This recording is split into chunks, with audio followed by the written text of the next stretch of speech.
Hi everyone, welcome to the channel of IPC induction physics classes bye Imran Khan. और इस video lecture में हम बात करने वाले हैं चैप्टर नंबर 11 मैग्नेटिक मटेरियल्स के इम्पॉर्टेंट फार्मूलाज। तो फार्मूला डिस्कस करने से पहले फार्मूले में यूज़ होने वाले जो डिफरेंट टर्म्स हैं, क्वांटिटीज़ हैं, उनके बारे में जान लेते हैं कि उनका SI यूनिट्स क्या हैं और उनको किससे रिप्रेजेंट किया जाता है, ताकि फार्मूले में हमें आसानी हो सके। ठीक है, तो सबसे पहले यहाँ पर दिया है QM। तो QM को हम लोग बोलते हैं पोल स्ट्रेंथ। ठीक है, जैसे हमें पता है एक बार मैग्नेट को दो पोल स्ट्रेंथ होते हैं, यानी दो पोल्स होते हैं, नॉर्थ पोल और साउथ पोल। नॉर्थ पोल को पोल स्ट्रेंथ होता है प्लस QM और साउथ पोल को पोल स्ट्रेंथ होता है माइनस QM। तो अगर हम लोग मैग्नीट्यूड में लिखें तो मैग्नीट्यूड में क्या लिखते हैं, QM which is called pole strength, और इसका यूनिट होता है एम्पियर मीटर। उसके बाद दूसरा है यहाँ पर मैग्नेटिक लेंथ। 2L का मतलब क्या होता है, मैग्नेटिक लेंथ, यानी कि दो पोल्स के बीच के मैग्नेट को हम लोग क्या बोलते हैं, मैग्नेटिक लेंथ। और सिंस लेंथ है तो इसका यूनिट क्या हो जाएगा, मीटर। उसके बाद नेक्स्ट है स्मॉल m। स्मॉल m यहाँ पर क्या रिप्रेजेंट कर रहा है, मैग्नेटिक डाइपोल मोमेंट, या सिंपली हम लोग डाइपोल मोमेंट भी बोल सकते हैं। इसका SI यूनिट क्या है, एम्पियर मीटर स्क्वायर। B यहाँ पर क्या है, B फॉर मैग्नेटिक फील्ड, और इसका SI यूनिट होता है टेस्ला और वेबर पर मीटर स्क्वायर। तो इसको दो यूनिट है, आप कोई भी यूनिट को यूज़ कर सकते हो। उसके बाद दिया है टॉर्क, टाउ। तो टॉर्क का यूनिट क्या होता है, Newton metre. Then theta. Theta क्या है यहाँ पर, angle between magnetic dipole moment and magnetic field. तो मैग्नेटिक डाइपोल मोमेंट और मैग्नेटिक फील्ड के बीच में जो बनने वाला एंगल होगा वो क्या होगा, हमारा थीटा एंगल होगा। और थीटा सिंस एक एंगल है तो इसको या तो हम डिग्री या तो रेडियन में मेजर करेंगे। उसके बाद है MO या M नॉट बोल सकते हैं यहाँ पर। ये क्या डिफाइन कर रहा है हमें, ऑर्बिटल मैग्नेटिक डाइपोल मोमेंट। जब हम लोग एक इलेक्ट्रॉन की बात करेंगे कि एक इलेक्ट्रॉन ऑर्बिट में रिवॉल्व कर रहा है, तो उस टाइम पर हम लोग ये ऑर्बिटल वर्ड यूज़ करेंगे। तो ऑर्बिटल मैग्नेटिक डाइपोल मोमेंट को M नॉट से डिफाइन करते हैं, और इसका यूनिट क्या होता है, एम्पियर मीटर स्क्वायर। उसके बाद ये क्या है, L नॉट। ये भी क्या है, ऑर्बिटल एंगुलर मोमेंटम। सिंस हमें पता है कि एंगुलर मोमेंटम को कैपिटल L से डिनोट करते हैं, और सिंस हमें ऑर्बिटल एंगुलर मोमेंटम निकालना है तो उसको L नॉट से डिफाइन करते हैं। उसके बाद इसका यूनिट क्या है, kg मीटर स्क्वायर पर सेकेंड। उसके बाद यहाँ पर कुछ टर्म्स हैं जो ऑलरेडी तुम्हें पता होंगे, क्योंकि हर चैप्टर वाइज में ये रिपीट होते रहते हैं कुछ टर्म्स, और बाकी कुछ टर्म्स ऐसे होते हैं जो पर्टिकुलरली उसी चैप्टर के लिए होते हैं। तो यहाँ पर चार्ज E क्या है, यहाँ पर चार्ज ऑन इलेक्ट्रॉन, और चार्ज ऑन इलेक्ट्रॉन की जो यूनिट है वो क्या है, कूलम, और इसका वैल्यू तो फिक्स है, दैट इज़ 1.6 × 10⁻⁻19। Then ME। तो स्मॉल m भी हम बोल सकते थे, लेकिन सिंस यहाँ पर स्मॉल m को हम लोग मैग्नेटिक डाइपोल मोमेंट बोल रहे हैं, इसीलिए हमने यहाँ पर E वर्ड यूज़ किया है, ताकि पता चल सके ये क्या है, मास ऑफ एन इलेक्ट्रॉन। और इलेक्ट्रॉन का मास क्या है, कांस्टेंट है, दैट इज़ 9.1 × 10⁻31 kg। और सिंस इलेक्ट्रॉन का मास हम लोग बोल रहे हैं तो इसका यूनिट क्या हो जाएगा, kg। देन V क्या है, स्पीड ऑफ एन इलेक्ट्रॉन, और स्पीड की वैल्यू आपको पता है क्या होती है, मीटर पर सेकेंड। देन mz क्या है यहाँ पर, मैग्नेटाइजेशन ऑफ अ मैग्नेट। एक मैग्नेट कितना मैग्नेटाइज्ड है तो उसको हम लोग mz से रिप्रेजेंट करते हैं, और इसका यूनिट क्या होता है, ampere per metre. Then h क्या डिफाइन कर रहा है यहाँ पर, मैग्नेटिक इंटेंसिटी, और इसका भी SI यूनिट सेम होता है जो होता है मैग्नेटाइजेशन का, that is ampere per metre. And then next यहाँ पर दिया हुआ है, ये जो X टाइप का दिख रहा है इसको हम लोग बोलते हैं मैग्नेटिक ससेप्टिबिलिटी। तो ये क्या है, मैग्नेटिक ससेप्टिबिलिटी है, इसको हम लोग शाई भी बोलते हैं, या तो सिंपली आप X बोल सकते हो। ठीक है, उसके बाद यहाँ पर कुछ टर्म्स है जो ऑलरेडी हम लोग इनसे फेमिलियर हैं, लाइक I क्या है, इलेक्ट्रिक करंट, और इसका यूनिट क्या होता है, एम्पियर। फ्रीक्वेंसी का यूनिट क्या होता है, हर्ट्ज। एरिया का unit metre square. Small r क्या डिफाइन कर रहा है, रेडियस, और इसका यूनिट होता है metre. Small t for time, और इसका यूनिट है सेकेंड। उसके बाद यहाँ पर मैंने लिखा है स्मॉल n। स्मॉल n क्या डिफाइन करेगा, नंबर ऑफ टर्न्स, यानी कि जो कॉइलिंग होगी तो कॉइलिंग में जो नंबर ऑफ टर्न्स हैं उनको हम लोग n से डिफाइन करेंगे। उसके बाद यहाँ पर है कैपिटल M। कैपिटल M क्या है, मास, और इसका यूनिट क्या होता है, kg। Capital V for volume, और इसका यूनिट क्या होता है, मीटर क्यूब। देन रो को हम लोग क्या बोलते हैं, डेंसिटी, और डेंसिटी का यूनिट क्या होता है, kg पर मीटर क्यूब। देन यहाँ पर है कैपिटल T। जिसको हम लोग क्या बोल रहे हैं, टेम्परेचर, और टेम्परेचर को मेजर करने के लिए either you can use degree Celsius और केल्विन।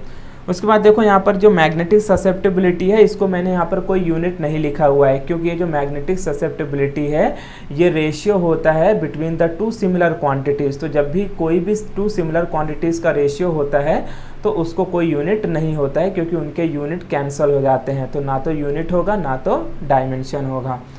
तो ये ओवरऑल डिफरेंट टर्म्स हैं जो अभी हम लोग फॉर्मूला डिस्कस करने वाले हैं, वहाँ पर आएंगे। तो चलो अब हम लोग फॉर्मूला स्टार्ट करते हैं, ठीक है। तो जो सबसे पहला फॉर्मूला है हमारा, that is magnetic dipole moment of a bar magnet. एक सिंपल बार मैग्नेट का मैग्नेटिक डाइपोल मोमेंट कितना होता है, तो इसका फॉर्मूला होता है m is equal to Q M into 12, Q M into 12, pole strength into magnetic length is called magnetic dipole moment of a bar magnet. दूसरा क्या है, magnetic dipole moment of a bar magnet current carrying coil. तो अगर bar magnet में current carrying coil है तो फिर इसका मैग्नेटिक डाइपोल मोमेंट क्या हो जाएगा, m इज इक्वल टू आई ए, ठीक है। वेयर आई क्या है यहाँ पर करंट, ए क्या है एरिया, या इसी फॉर्मूले को ऐसे लिख सकते हैं m is equal to N I A. अगर वहाँ पर नंबर ऑफ टर्न्स है, नंबर ऑफ कॉइलिंग्स में, तो यहाँ पर क्या हो जाएगा m is equal to N I A. तो n यहाँ पर क्या डिनोट कर रहा है, नंबर ऑफ टर्न्स। अब इस फॉर्मूले को थोड़ा मॉडिफाई किया जा सकता है अकॉर्डिंग टू न्यूमेरिकल, कि न्यूमेरिकल में क्या पूछा है। क्या होता है कि वहाँ पर करंट नहीं दिया होता है, करंट की जगह पर फ्रीक्वेंसी दी हुई होती है। तो फिर हम क्या करेंगे, इस तरीके से लिखेंगे, जैसे कि हमें पता है आई क्या होता है, ई बाई टी, एंड 1/t क्या होता है, 1/t is nothing but the frequency F. तो हम क्या करेंगे, इन फॉर्मूले को इसमें सब्स्टिट्यूट करेंगे। तो नया फॉर्मूला क्या मिल जाएगा, देखो आई की जगह पे क्या रखता हूँ, ई बाई टी, और एरिया को मैं एरिया ए लिख सकता हूँ या पाई आर स्क्वायर भी लिख सकता हूँ, इट डिपेंड्स कि क्वेश्चन में रेडियस दिया है कि एरिया दिया है। एंड इसके बाद फिर हम लोग इसको क्या लिख सकते हैं, सिंस 1/t एफ होता है तो इस फॉर्मूले को लिख सकते हैं ई एफ इंटू एरिया की जगह पे मैं लिखता हूँ पाई आर स्क्वायर। तो ये हमें एक नया फॉर्मूला मिल जाएगा, that in terms of frequency magnetic dipole moment of a current carrying coil क्या होता है, m is equal to E F into pi R square. उसके बाद जो हमारा थर्ड फॉर्मूला है, it is related to torque acting on a bar magnet, torque acting on a bar magnet. यानी अगर किसी मैग्नेट को, ठीक है, अगर किसी मैग्नेट को एक यूनिफॉर्म मैग्नेटिक फील्ड में रखा जाए तो उसमें कितना टॉर्क एक्ट होगा, उसका फॉर्मूला क्या होता है, T is equal to M B sine theta. जबकि यहाँ पर जो m है वो क्या रिप्रेजेंट कर रहा है, मैग्नेटिक डाइपोल मोमेंट, b क्या है मैग्नेटिक फील्ड, और थीटा क्या है, theta is the angle between m and b, ठीक है। अब यहाँ पे बात आती है कि मैक्सिमम टॉर्क कब लगेगा और मिनिमम टॉर्क कब लगेगा। तो याद रखना, मैक्सिमम टॉर्क, या मैं इसको इस तरीके से लिखता हूँ, टॉर्क मैक्सिमम कब लगेगा, when theta is equal to 90 degree. अगर थीटा का वैल्यू 90 डिग्री है, सपोज करो ये हमारा यूनिफॉर्म मैग्नेटिक फील्ड है और इस यूनिफॉर्म मैग्नेटिक फील्ड में हमने एक बार मैग्नेट को रख दिया और हमें बताना है कि इसके ऊपर कितना टॉर्क लगेगा। तो हमने बोला टॉर्क कितना लगेगा, एम बी साइन थीटा। लेकिन मैक्सिमम टॉर्क कब लगेगा, जब ये बार मैग्नेट परपेंडिकुलर रखा हुआ होगा। और अगर इसी बार मैग्नेट को मैं पैरेलल रख दूं इस मैग्नेटिक फील्ड के, तो क्या होगा, मिनिमम टॉर्क लगेगा। तो टॉर्क मिनिमम कब होगा, when theta is equal to 0 degree. तो ये याद रखना है कि टॉर्क का फॉर्मूला क्या होता है, एम बी साइन थीटा। यहाँ पर एम क्या है, मैग्नेटिक डाइपोल मोमेंट। तो एम को हम लोग आई ए से या एन आई ए से रिप्लेस कर सकते हैं अकॉर्डिंग टू द क्वेश्चन, कि क्वेश्चन में क्या गिवन वैल्यूज है। उसके बाद टॉर्क मैक्सिमम कब होगा, जब थीटा 90 डिग्री होगा, और टॉर्क मिनिमम कब होगा, जब थीटा की वैल्यू कितनी होगी, 0 डिग्री होगी। तो ये फॉर्मूले को आप नोट डाउन करें। इसके बाद फिर हम लोग आगे के कुछ फॉर्मूलेस देख लेते हैं।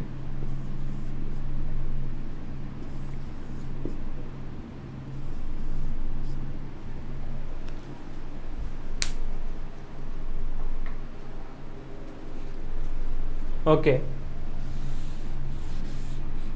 तो अब जो हमारा नेक्स्ट फॉर्मूला है देखते हैं।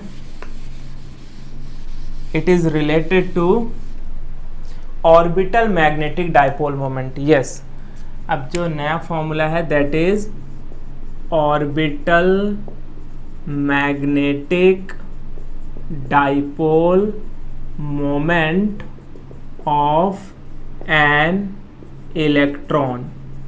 ठीक है, यानी एक इलेक्ट्रॉन जब रिवॉल्व करेगा ऑर्बिट में तो उसका मैग्नेटिक डाइपोल मोमेंट कितना होगा, तो उसका फॉर्मूला है m naught is equal to EVR/2। क्या है, EVR/2। E for electron, V is the speed of an electron, R क्या है, रेडियस ऑफ द ऑर्बिट।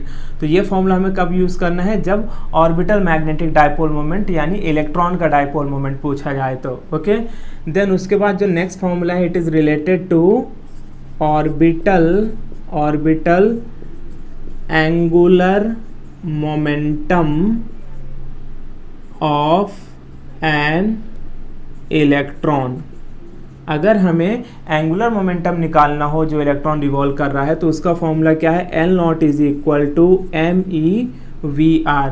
तो ME क्या है यहाँ पर, mass of an electron, V क्या है, स्पीड ऑफ एन इलेक्ट्रॉन, और R क्या है, R is the radius of an orbit. Okay, उसके बाद नेक्स्ट जो हमारा फॉर्मूला है that is about the gyromagnetic ratio. Gyromagnetic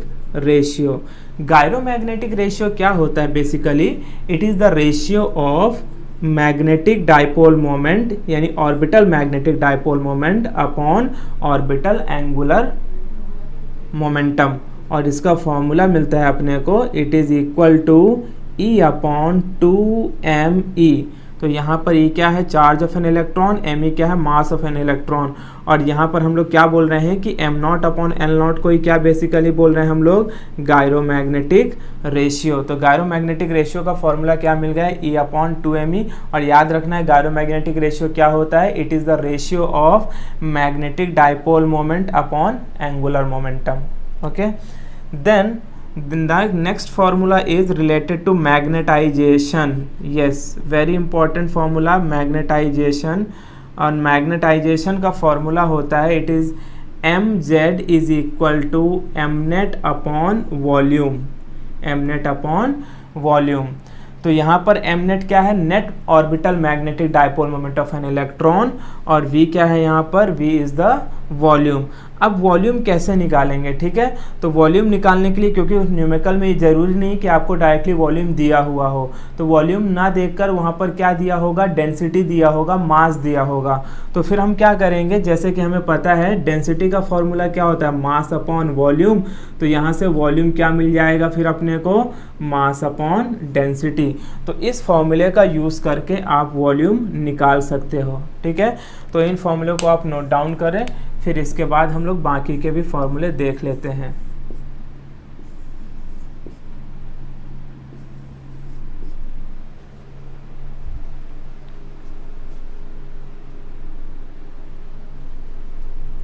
okay,